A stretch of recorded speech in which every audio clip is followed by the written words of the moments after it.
Здравейте, модничета! Академия за стил и мода Ателие Надежда. Отворила съм в Google търсачката да погледнем заедно модните колекции на Карл Лагерфелд за Шанел. Миналите видеа ви казах, че през 1983 година Карл Лагерфелд прави първата колекция за Шанел пролет-лято.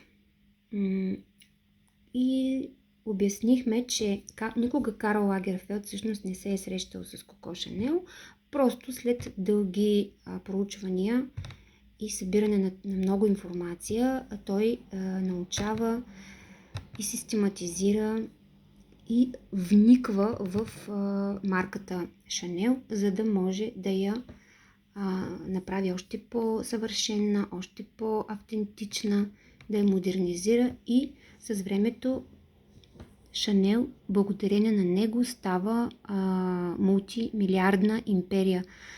Той е творчески директор на Шанел. Първата колекция на Карл Лагерфелд за Шанел, по ирония на съдбата, денят е вторник, 25-я ден от първия месец на годината 83-та година, а легендарният дизайнер представя първата си колекция за модна къща Шанел, като едновременно с това твори и за Клое и Фенди. Есенния му кутюр, вдъхновен от военните времена на 20-те и 30-те години, обаче, освен че изисква поблизо 16 часа работа на ден, бързо измъква Шанел от клетката на дизайните на 80-те години, в която е затънала. Но още тогава Лагерфелд е съвсем наясно, че френският лейбъл трябва да бъде тласкан към все по-модерното. И въпреки че до последно се уповава, а и уважава наследството на къщата. Хайде да видим и друга модна колекция. Момент. Ето тук това пък е колекцията, на Шанел, която излиза 2 седмици след неговата смърт и с нея Шанел отдава почет с модно шоу в Париж. Модната къща е отдала почет на своя креатив директор, който е починал само 2 седмици преди това, на 85 години. Всички гости, които са дошли да станат част от модната история, са искали да видят с очите си последната колекция на Карл и са били изключително разчувствани от оставените скици, ръчно рисувани от него. Казвала съм ви, че когато учим мода, задължително наблягаме на момента, в който скицираме на ръка, пазим своите скици, не ги изхвърляме, а ги прибираме в папки, в портфолио, защото след време точно тези скици може да бъдат нашето невероятно вдъхновение за създаването на една интересна модна колекция. На скиците Карл ръчно е изобразил себе си и Коко Шанел. Ето тук ще покажем за какво говоря. Ето ги, двамата. 2 невероятни фигури в модната индустрия. А посланието The Beat Goes On изключително е подходящо за сбогуване с подписа на Карл Лагерфелд. Ето го и посланието.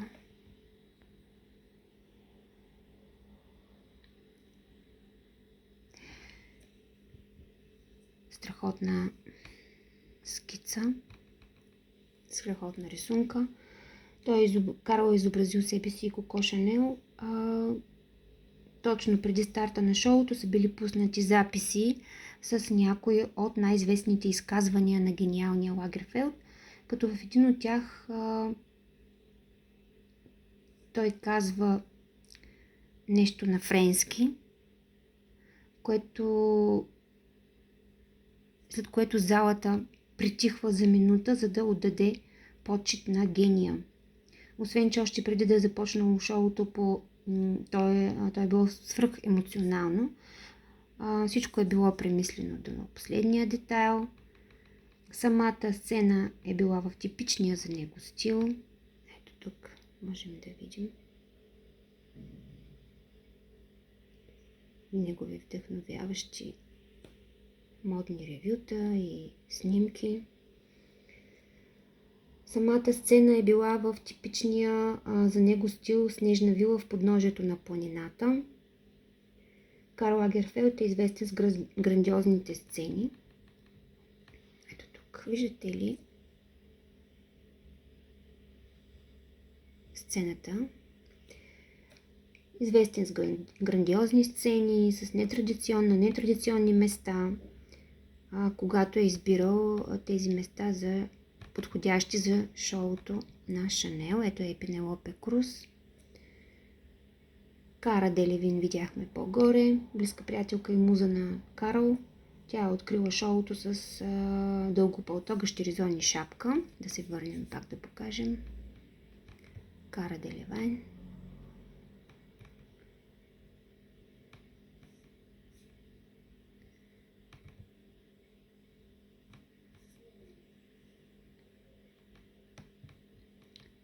Момент. Ето я. Едро колие с перли, тънък колан, шапка, както казахме, гащеризон, всичко в черно и бяло. Появата и сама по себе си е модно явление, тъй като Кара неотдавна се отказа от кариерата си на модел. Ето тук ще ви я покажа и в цяло. Не в цяло, но в по-голям ръст. Страхотна. Няма какво да кажем, няма две мнения по въпрос. Изключителна елегантност и финес, типични за Карл Лагерфелд. Между другото, той ако прочетете книжката, ще разберете на колко нетрадиционни места и по какъв нетрадиционен начин той е получавал своите вдъхновения. Както казах, ходил е на партита, но не за да се отдава на някакъв разврат там и не за да пие и пуши, напротив, а да наблюдава и да се вдъхновява. Така, ето тук още по-надолу видим още част от неговото шоу. Казахме Пенелопе Круз, която също дефилира в чест на Карл. Дългогодишен амбасадор на Шанел, беше част от шоуто, но не като част от публиката, а дефилира редом с супермоделите, облечена в бяло, изцяло в бяло, с бяла роза в ръка. Пенелопе Круз като семпъл, но красив поздрав към Карл Лагерфелд. Ето я тук с розичката. Изключително стилна и симпатична актриса. Първия ред е бил пълен с приятели на Карл, сред които Наоми Кембъл, Моника Белучи, Клаудия Шифър, Кристен Стюарт и други са известни имена в света на модата. Ето ги, прекрасните Наоми Кембъл и Клаудия Шифър. Естествено, аксесуари от Шанел. А ето и още снимки от шоуто. Зимна версия, зимни декори. Изключително интересно. Самата колекция е била класическа, финна, елегантна. Състояла се от 3 етапа. Първия в бяло и черно. Класически модели, дълги палта, гащеризони, красиви аксесуари. Втората цветна ярка, т.е. тук е втората, ето я, това е първата, изчистената. И втората цветна ярка, Коктейлни рокли, костюми с елегантна кройка, класически плетива, модели, якета огромни, класически модели костюми, пола до коленете, сако, коктейлни рокли. До смъртта си през февруари Карл Лагерфелд е бил креатив директор за Шанел от 1983 година, както казахме, и шоуто е маркирало реално финалът на кариерата му за модната къща след цели 36 години.